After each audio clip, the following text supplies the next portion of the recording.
कालेश्वरनाथ भगवान की जय। यह चरित जो गावई हरिपद पावई तेन परय भव कूपा। संसार रूपी कुएं में वो कभी गिरेंगे नहीं जो इस कथा को सुनेंगे, इस स्तुति को सुनेंगे और महाराज सुनाएंगे। अपनी नित्य की पूजा में इसको आप जोड़ लीजिए। किसी भी देवी देवता के भगत आप क्यों ना हो, लेकिन इस स्तुति को आप नित्य गाइए। तुलसी वन आश्रम में प्रातः है नित्य ये स्तुति गाई जाती है।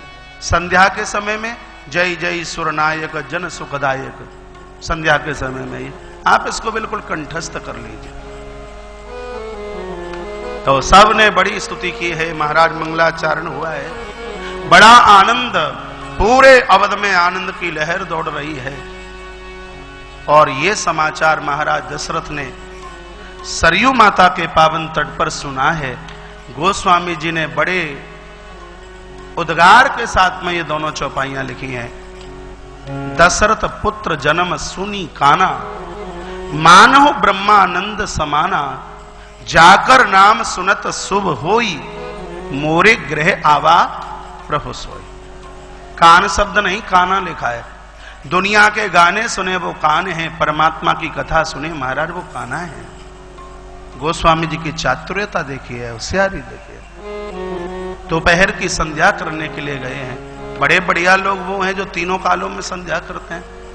तीनों में ना कर सके तो दो में तो कीजिए ही, और दो में ना कर सके तो एक में तो कीजिए ही, और एक में भी ना कर सके तो हिंदुस्तान को फिर खाली करके चले जाना जी। और क्या, फिर हिंदुस्तान में रहने का अधिकार नहीं है। तीनों समय में से एक भी समय यदि आप भगवान का भजन नहीं कर पाते तो फिर भारत माता की माटी पर रह करके कलंक का टीका माथे पर मत लगाइए। भोजन तब तक मत कीजिए जब तक भजन नहीं किया। दुखित वो हैं, भ्रष्ट वो होते हैं, पतन उनका होता है, लेकिन जो कभी भी भगवत नाम चर्चा नहीं करते। मैंने अपने निजी जीवन में यह अनुभव करके देखा, आप दुनिया घूम करके आ जाना, पूरे जगत की दौलत का मालिक आपको बना दिया जाए, बढ़िया से बढ़िया पद आपको दे दिया जाए, लेकिन बंधुवर परमात्मा के चरणों के बिना कहीं ठिकाना हो ही नहीं सकता। इन चरणों के बिना कहीं आत्मोद्धार हो ही नहीं सकता। इन चरणों में बैठकर जिंदगी का निर्वहन कीजिए। यहां शांति मिलेगी, यहां संतोष मिलेगा, यहां आत्मविचार मिलेंगे, यहां आत्मीय चिंतन मिलेगा। इतनी बड़ी ताकत है इन चरणों में। हमने कोई भांग भांग नहीं खा रखी है। जो आप सब करते हैं क्या वो हम नहीं कर सकते? लेकिन नहीं करेंगे, क्योंकि हमें इसमें आनंद आता है। जहां हम जी रहे हैं हमें इसमें बहुत आनंद आता है। करोड़ों करोड़ों सुख से शारदा इकट्ठे हो जाएं तो भी इस आनंद का वो वर्णन नहीं कर सकते। आनंद आनंद है, ये तो आनंद है।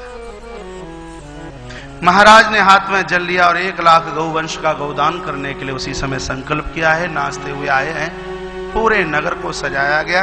महाराज ने इतना दान दिया है कि लेने वाले कंजूस हो गए, लेकिन देने वाला बड़ा उदार है। गोस्वामी जी ने बड़ी सुंदर चौपाई लिखी, सर्वस दान दीन सब काहू, और जे ही ते ही पावा राखा नहीं ताऊ। अपना सर्वस्व लुटा दिया, और लेकिन जिसको मिला उसने भी अपने पास नहीं रखा। उसने क्या किया? उसने भी वापस कर दिया। इसका मतलब क्या है? महाराज दशरथ का सर्वस्व क्या हो सकता है? महाराज दशरथ का सर्वस्व प्रभु हैं, सबकी गोद में प्रभु को दिया, लेकिन भगवान को जिसने लिया और उसने अपने पास नहीं रखा, उसने कह दिया ये तो अमानत आपकी है, आप संभालिए महाराज, आप संभालिए। ईश्वर से बढ़कर के और सर्वस्व मेरे और आपके जीवन में क्या हो सकता है? व्यासपीठ से निवेदन करूंगा, सिद्ध आए इस उत्सव में, चाडर आए, किन्नर आए, गंधर्व आए, देवता लोग आए, और प्रभु प्रेमीजनों वेश छिपा करके इस उत्सव का आनंद लेने के लिए दानव भी आए। और इतना ही नहीं, लंका से चल करके रावण और इसका पुत्र मेघनाद भी, ये भी दोनों उत्सव में चल करके आए, क्योंकि उत्सव आनंद है। आनंद कौन नहीं चाहता? गरीब से गरीब, अमीर से अमीर, महाराज चाहे देव हो और चाहे निशाचर हो, आनंद तो सभी चाहते हैं। ये भी दोनों आए, अपना अपना रूप छिपा करके दोनों के दोनों आए। क्यों आए? इसका भी कारण सुन लीजिए। रावण ने मेघनाद को कहा, बेटे बात ऐसी है, मेरे और तेरे काल का जन्म अयोध्या में हो चुका है, बस अभी हुआ ही है, अभी वो बच्चे 14 दिन के हुए हैं, और यदि ये बड़े हो गए तो इनके हाथों से मारे जाएंगे, और यदि इनको अभी उखाड़ करके फेंक दिया जाए तो निष्कंटक फिर हमारा इस लंका के ऊपर राज्य होगा। इसलिए चलो चलते हैं, अपने दुश्मन को मार के आते हैं। सो बाप और बेटे दोनों अवध में एक साधु भेष बना करके आगमन हुआ। भीड़ तो दरवाजे पर लगी हुई थी। कौशल्या की देहली में ये भी दोनों याचक बन करके पहुंचे। मैया ने अलंकार आभूषण लिए हैं, मैया ने कुछ प्रदान लिए और कुछ फल लिए हैं, और 10 कंठ रावण सामने खड़ा था। कहा ब्राह्मण देव ये आप संभालिए। आंखें इसकी भर आई और कहा माता यदि तू देना चाहती है तो ये सब कुछ हमें तो चाहिए नहीं, तो हम तेरे ज्येष्ठ बालक का दर्शन करना चाहते हैं, अपने पुत्र का तू हमें दर्शन करा दे। बड़ा ज्योतिषी है ये, इसको पता है कि जहां बड़ा होगा और वहां वो छोटा वाला जरूर होगा, जो मेघनाद का काल है। सो मैया ने इशारा किया कि सामने के कक्ष में झूले में मेरे पुत्र झूल रहे हैं, जाइए दर्शन कर लीजिए। माता कौशल्या बहुत भोली है, यदि मां कौशल्या भोली सीधी नहीं होती तो प्रभु का आगमन इसके घर में होता कैसे।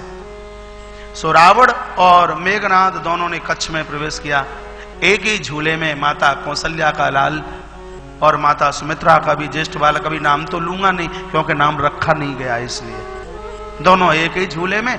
प्रभु का अंगूठा सुमित्रा के बड़े वाले बेटे के मुंह में था, तो रावण ने इशारा किया कि जो चरणों के नीचे है वो तेरा काल है, और जो ये ऊपर लेटा हुआ है वो मेरा काल है। बेटा अब तू ये बता कि पहले मैं अपने काल को मार करके आऊं या पहले तू अपने काल को मारना चाहता है।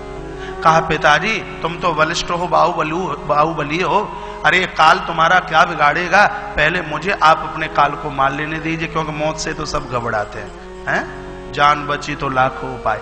आप यहां रखवाली कीजिए, कोई ना आ जाए और मैं जाता हूं। मेघनाद चला है और इसने जबरदस्ती से महाराज सौमित्र के कंठ को पकड़ लिया, जकड़ लिया, चीखने लगे। प्रभु ने विचार किया कि मेरा भक्त तो मेरी आंखों के सामने मृत्यु को प्राप्त हो रहा है। सो चरण के सहारे प्रभु ने पटका मेघनाद को और अपनी मुट्ठी में बंद कर लिया। महाराज कई घंटे व्यतीत हो गए लेकिन भगवान ने अपनी मुट्ठी नहीं खोली। रावण को लगा बात क्या है, इतनी देर हो गई, मेघनाद अभी तक नहीं आया। दौड़ के रावण गया, सो कच्छ में देखा तो कहीं मेघनाद नहीं, इधर उधर देखा तो नहीं। ये तो बहुत बड़ा ज्योतिषी है और इसको पता लगा कि इस बच्चे ने अपनी मुट्ठी में मेरे पुत्र को दबा करके रखा है। पहले तो इसने बड़ी कोशिश करी प्रभु की मुट्ठी खोलने की, लेकिन ये असमर्थ हुआ, मेरे परमात्मा की मुट्ठी को खोल नहीं पाया। तब ये दौड़कर मां कौशल्या के पास पहुंचा और कहा मां मुझे तो इससे और कुछ नहीं चाहिए, जो तेरे बड़े बेटे की मुट्ठी में है बस वो तू दिलवा दे। मां कौशल्या चल करके आई है।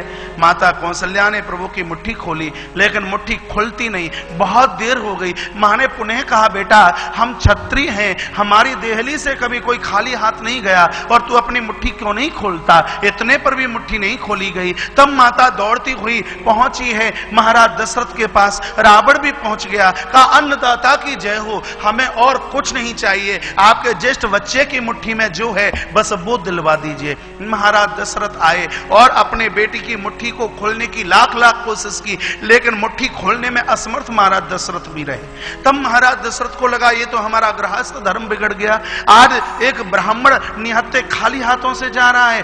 तब महाराज दशरथ ने कहा बेटा तुझे मेरी सौगंध है, तेरी मुट्ठी में क्या है, मुट्ठी खोल दे और इस ब्राह्मण को दे दे। जो ही पिताजी ने सौगंध खिलाई, प्रभु ने अपनी मुट्ठी को खोला, सो मेघनाद दौड़ता हुआ महाराज भागा है। दोनों के दोनों वहां से अप्रकट अंतर ध्यान हो गए। इस बात का समाधान लंका कांड के दोहा नंबर 60 के नीचे की 6वीं चौपाई में हुआ है, जो मैंने ये कथा भी यहां कह दी है। इसका समाधान रामचरितमानस लंका कांड दोहा नंबर 60। इस 60 नंबर दोहे में दो दोहे हैं, का और खा। तो खा के नीचे 6वीं चौपाई है।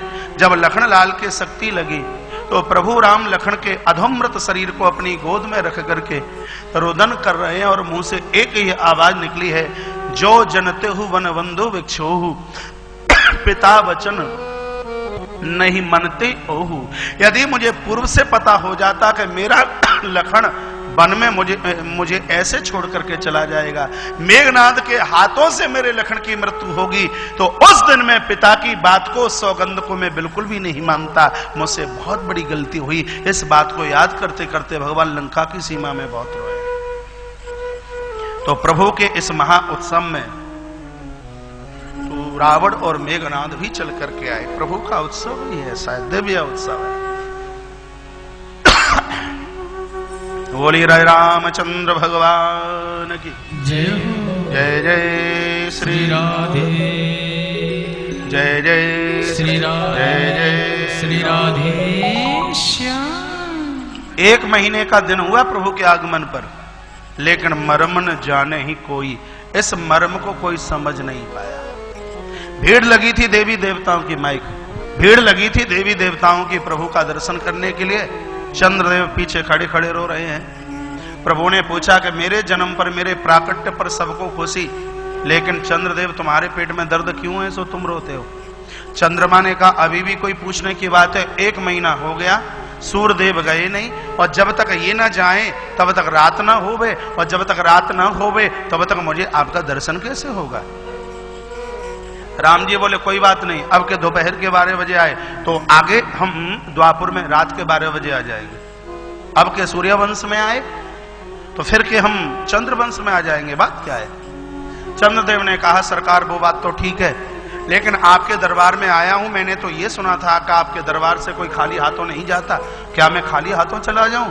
प्रभु ने कहा चिंता न कीजिए, कुछ दिनों के बाद में मेरे गुरुजी वशिष्ठ मुनि मेरा नाम रखेंगे और मेरा नाम रखा जाएगा राम। जो मेरा भगत होगा मेरे नाम के साथ में तुम्हारा नाम जरूर जोड़ेगा। पूछ ही लिया चंद्रमा ने क्या नाम होगा, कहा रामचंद्र। जो ही प्रभु के मुंह से नाम निकला तो उज्जैन के ये सब भक्त उस समय भी प्रभु के पास थे और सब ने वहां गाना शुरू कर दिया, क्या, श्री रामचंद्र कृपाल भज मन। सब ने गाया, सब झूमे, सब नाचे। आइए 1 मिनट के लिए लगे कि भगवान का उत्सव चल रहा है। जन्म लयो चारो भैया, अवधपुर बाजे बधैया। जिनको ठुमका लगाना आता है खड़े होने के लिए उनको अनुमति है, और कोई खड़े नहीं होंगे। दोनों हाथ यूं कीजिए।